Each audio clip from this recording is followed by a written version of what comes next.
Chapter 16. Transcend the Collective. Principle.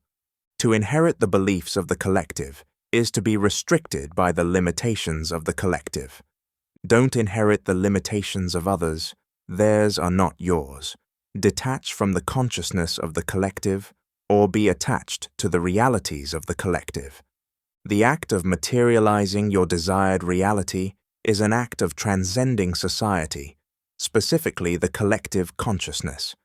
At times, it can feel like no matter how hard you try, the universe itself is resisting your desire for change.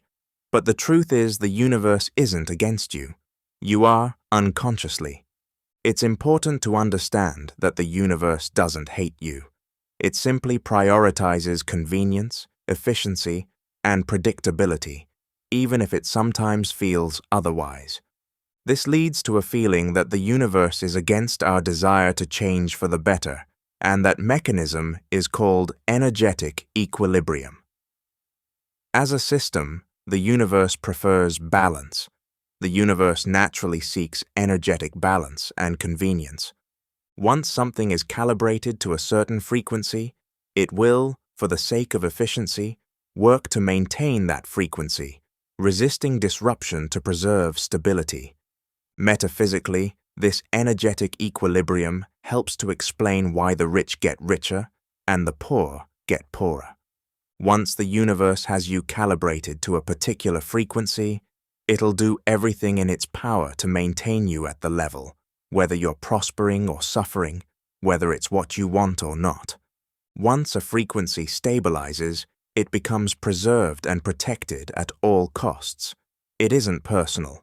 Like your old frequency, it is a blind intelligence that merely acts impartially. You are a walking universe, so you too are bound by its laws and mechanics. We also have a form of energetic equilibrium within us.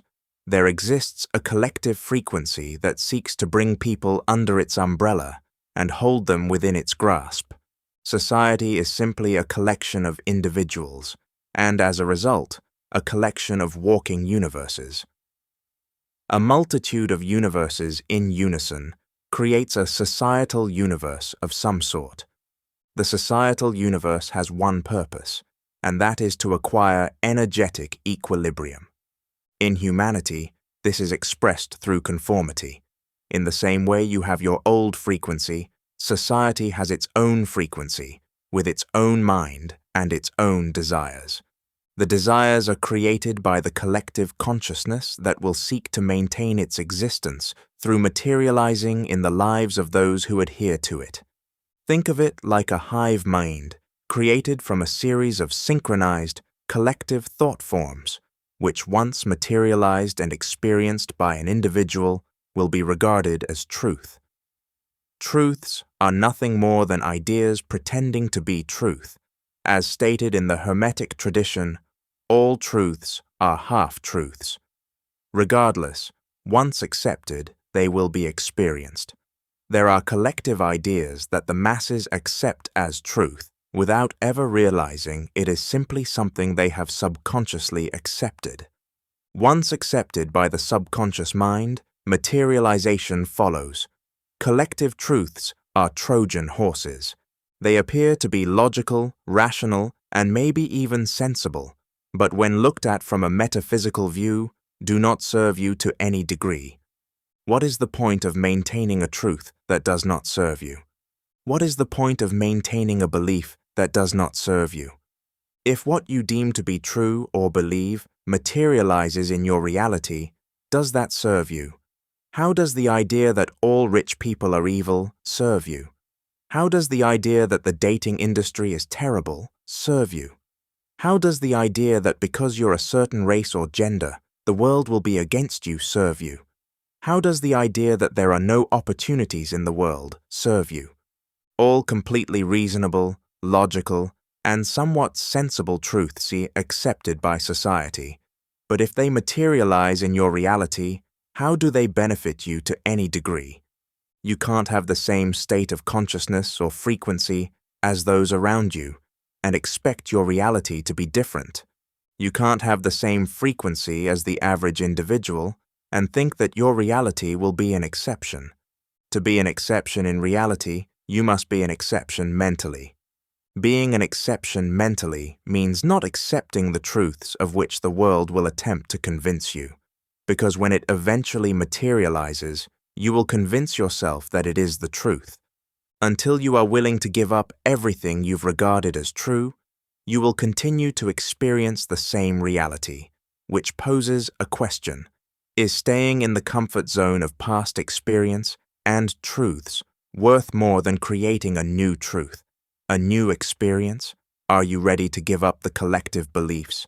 That is the only way you'll be detached from the reality of the collective. Practical. Pondering whether to detach from collective truths triggers the societal hive mind into a state of discomfort, which it then projects onto you. Do you feel audacious? Do you feel tone-deaf? Do you feel ignorant? Do you feel crazy?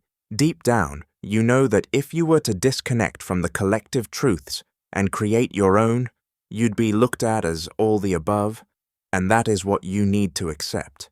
You cannot become an anomaly while thinking like those around you. You must make the irrational rational. You must make the unrealistic realistic. You must make the things that don't make sense make sense. Frequency will forever defy rationality. We live in a world where boundaries are imposed by society on what is possible for people to achieve, yet it seems there are those who don't fit the parameters and achieve the unachievable. There seem to be talentless musicians who are extremely successful. There seem to be poor actors who are highly regarded. Those who are unqualified for a position somehow seem to obtain that very position. For some people, the rules do not seem to apply, and the truth is, they don't. But the deeper truth is that there are no rules other than the ones you accept. The biggest barrier to materializing your desired reality will be what you regard as common sense. In other words, your logic. As humans, what we define as logic or common sense is limited to what we can see in the world around us. We see through a process that involves reflection and refraction of light, but primarily reflection when it comes to perceiving objects. Visible light reflects off the surface of an object and enters our eyes. The eyes themselves don't see.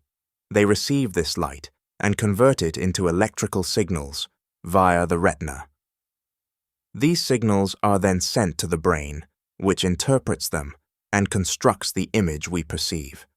The key point is this: we only see a tiny fraction of what actually exists.